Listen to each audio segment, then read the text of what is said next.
welcome back for part 2.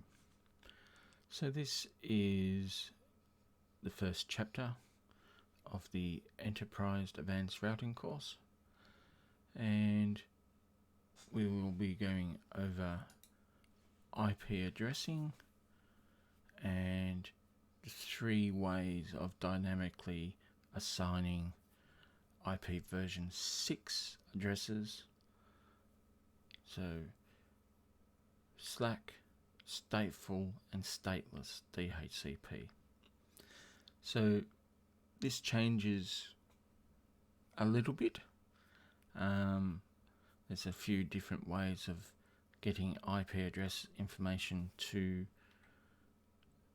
dynamically be assigned within IPv6. So there's a few rule changes and processes.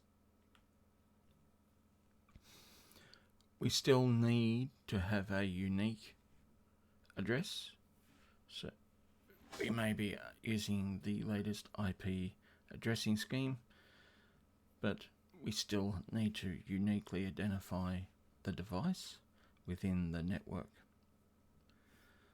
So let's begin. Within this expanded address space, IPv4 used 32-bit with addressing. IPv6 uses considerably larger with 128 bits. So using dotted decimal notation on such a larger space is not practical. So we now are going to use hexadecimal notation to represent the IPv6 addresses. Now, these are separated into groups of 4 hex digits separated by a colon,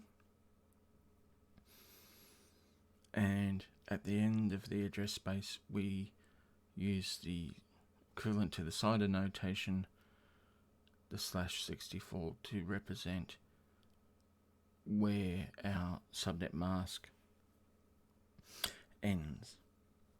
So in this example here, we have 2001 db8 AA : /64. This tells us that the first 64 bits is the network prefix. Okay, any bits after the first 64 is our host portion. So we still have network and host portions. They're just larger. Alright, the basic mechanics of the addressing works the same. We're just using a much larger addressing space and some new rules around how we represent the addressing. Again, this is just going to be a summary for revision. It's not going to go through in full detail. If you need comprehensive refresher, I suggest you go have a look at our CCNA addressing video just to bring yourself back up to speed. So looking at our topology diagram here, we have the network space representing the shared bus. So we have our network address listed here, and then we're just showing the host portion of the address. Simple, clear addressing, and then we have the default gateway listed underneath. So I will just give you a reminder, leading zeros can be omitted, and once and once only we can use a double colon to represent a sequence of zeros. So if we look at router 1 on gigabit 00, its IP address is 2001:db8:A:/A:1. Now that's a mouthful. Just think if you had to type that out in binary. Okay, so what makes up the addressing and what's different about addressing here? So within IPv6 you have a unicast address, which is global. That's your unique address that is used throughout the entire network space. You then have a link local address. Now this is a address that is configured automatically and is only used within the local network. It's not routable, and you can have the same address, link local address, appear more than once on the same device. So if you've got multiple networks, it is possible for the link local address to be used on different network segments, because it only has local significance to that network. Now, at the end of the link local address, you'll notice a %11 just here, and this identifies the interface within the address, so the device knows which interface to send information out of. We can use IPv6 and IPv4 on the same device at the same time. So the core information just is the same as IPv4. We need the interface address, we need the subnet mask, we need a default gateway. Now, when we configure the IPv6 address, by putting in that notation, the /64, we're telling it the subnet mask. We don't have to have it in dotted decimal formation. As I said, the link local address, which will always start with an FE80, is automatically generated by the device itself. Now, how do we generate the last 64 bits, the host portion? Well, on Cisco devices, it will use a system called UE64. Now, what this does is it takes the MAC address. Okay, so here's our MAC address. Now, our MAC address is only 48 bits. So it's going to insert FE into the middle of the MAC address. This takes it to 64 bits. So if we come down to our FE80 address and have a look, you'll see the 27FF-FE 5D. Alright, so it's listed there. Now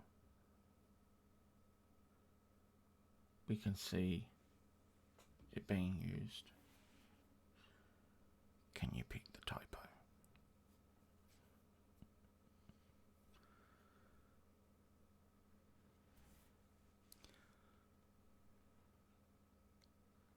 So moving on,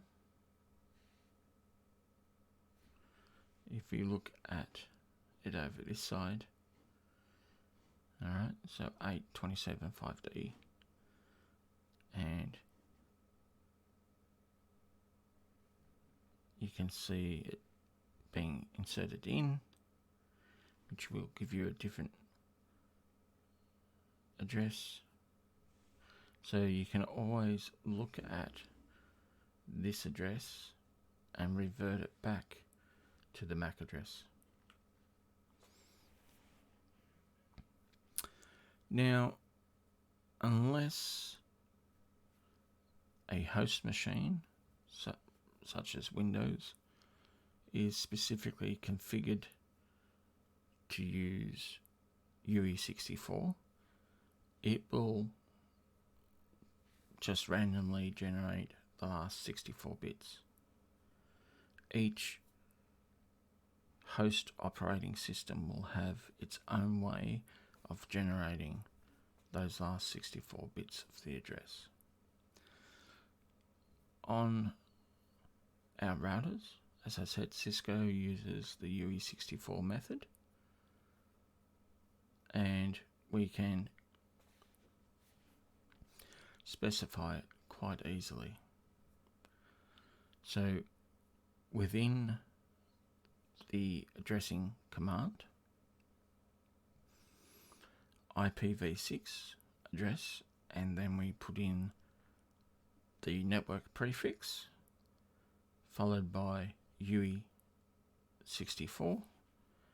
This tells the device to use the MAC address to complete its host portion for the network prefix that we've configured.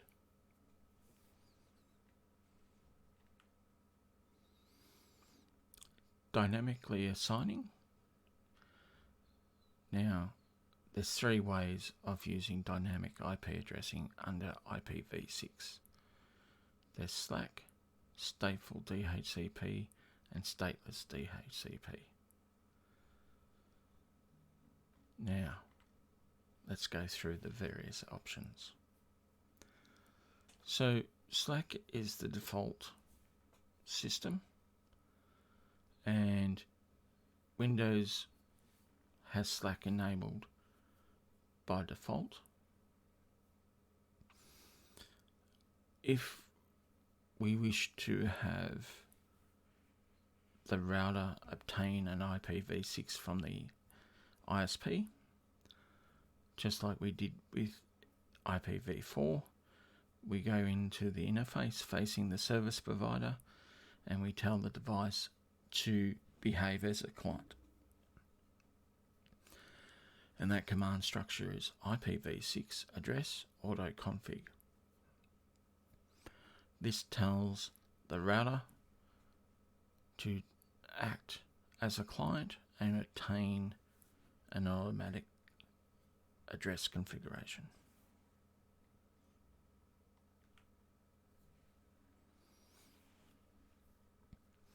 So what's required for this to work?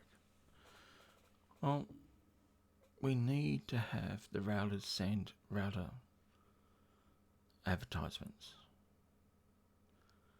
How do we get that to be sent? Well, by default, it's every 5 minutes.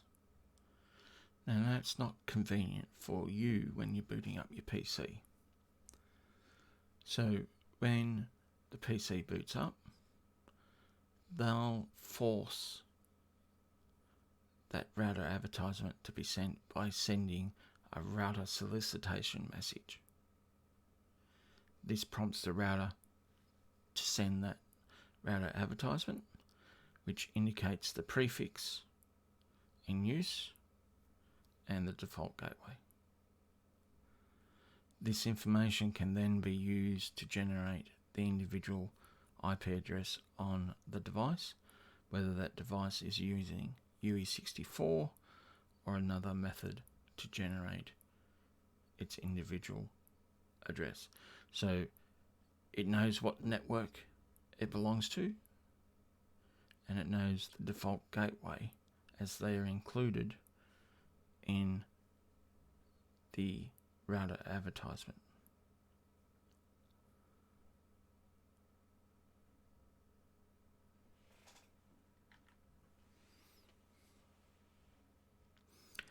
So how do I know how my device is configured? So using the show IPv6 interface, gigabit 00, you look down there, it'll tell you that it's got stateless address auto configuration enabled, so it's behaving like a client, and then it'll come up with the global unicast address that it's got, which network prefix it's using, and which method it's using to fill in the last 64 bits. Going down further, you'll find the default router. Now notice it is using the link local address, not a global unicast. So basically the communications within the local network will use the link local addressing, and it'll tell you the default gateway is available on this link local address, and to get to it we communicate out of gigabit Ethernet 00.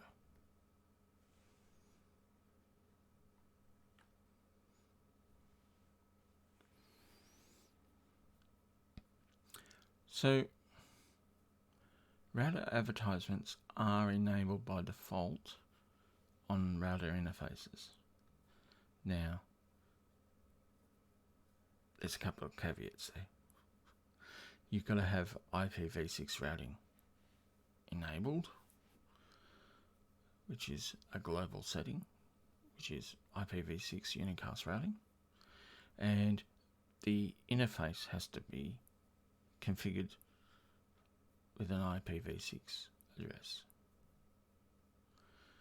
Now, if SLAAC is not working, it's probably going to be one of these four issues. Unicast routing is not configured. The interface itself hasn't been configured to use IPv6. The interface doesn't know its network prefix, or the router advertisements may be suppressed. Now, what does this mean? It means it is told not to send router advertisements out of the interface. So if it's not sending router advertisements, SLAAC cannot work, as SLAAC requires router advertisements to be sent with information for it to dynamically assign. Next up is Stateful DHCP. So SLAAC can give you your basic information, as in the IP address, the prefix and default gateway, but nothing else. Now, as we're aware, there's a lot of other services that can be included as optional information under DHCP, such as our network time protocol, servers, location, domain names, server. So there's lots of other information that we need to have for a device to function. So how do we get it to work? Well, we configure a DHCP server on the device, pretty much like we would in IPv4, set for its v6. So again, running through the commands, IPv6 DHCP, the the pool name. Again, convention to have pool name in uppercase. Address for prefix, so this is our network prefix. The address for the DNS server and the domain name that we belong to. You then go to the interface and tell the interface that it is a member of the pool. Works a little different to IPv4. Remember, we're in a unicast environment and broadcast messages do not exist. So things have to work differently. So we can also see here that the interface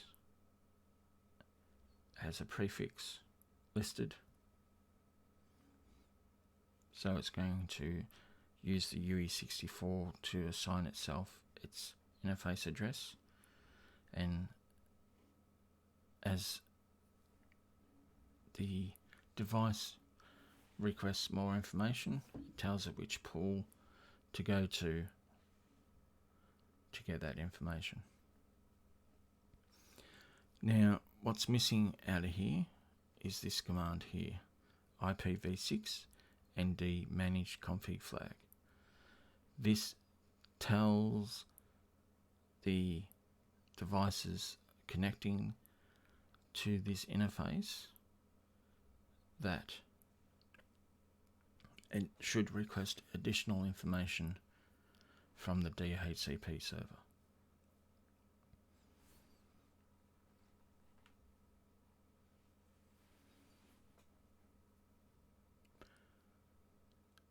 So here we have the other config flag. Now again, if you need to go do refreshes on all of these flags, you can jump back into the CCNA module on IPv6. So I go through all the flags and that in there.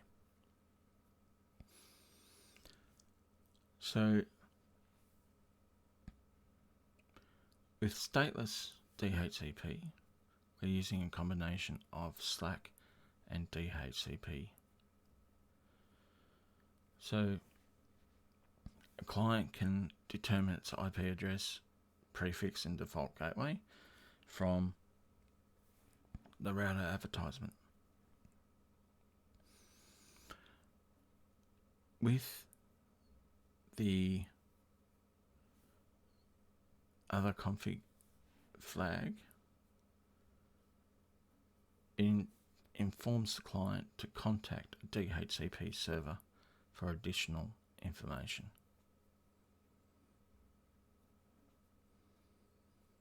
So it will give its core information such as IP address, default gateway, subnet mask through the router advertisement. It then knows to send the DHCP discovery message out, and it's not called that under IPv6, but it'll go looking for a DHCP server.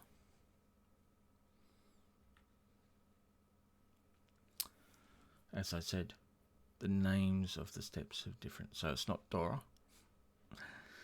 It's solicit, advertise, request and reply. Not a quick, easy thing to remember in an acronym. So,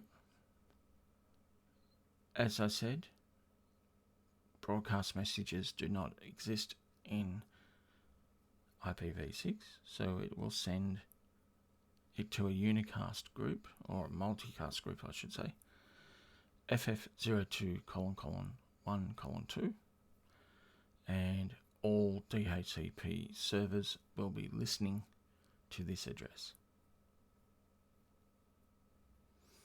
It will then send a response to that solicit message with a unicast advertise message. So this is where it offers the lease information to the client.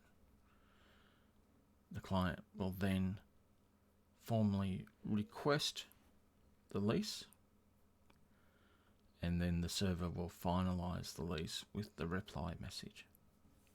So it works the same as IPv4, just using different names, and we do this to highlight the fact that it's a different process. I'll let you read those message types. You got your basics: list, advertise, request, confirm.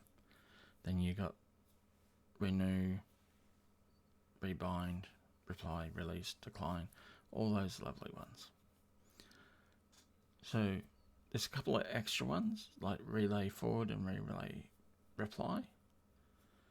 So have a read, and when you're troubleshooting, you'll need to know what those message types are doing.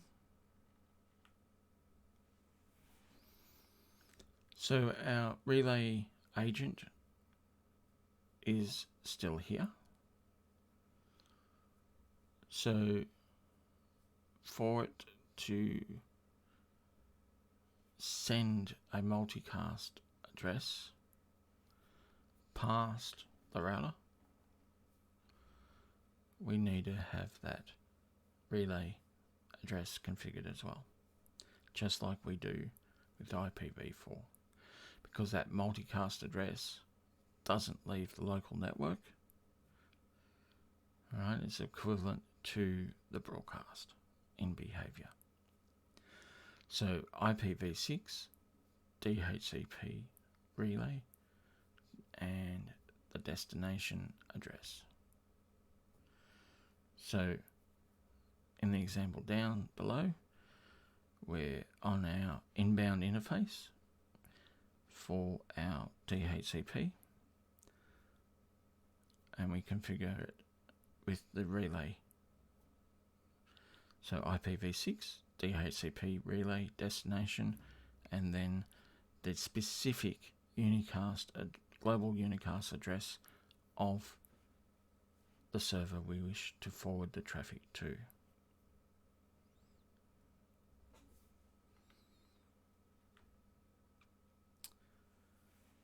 And this brings us again to the conclusion of the IPv6 addressing and DHCP configuration options. Join me in part 3. Now, part 3 is going to be, and I've lost my little section here, packet forwarding and routing concepts. See you in the next one. Thanks for joining.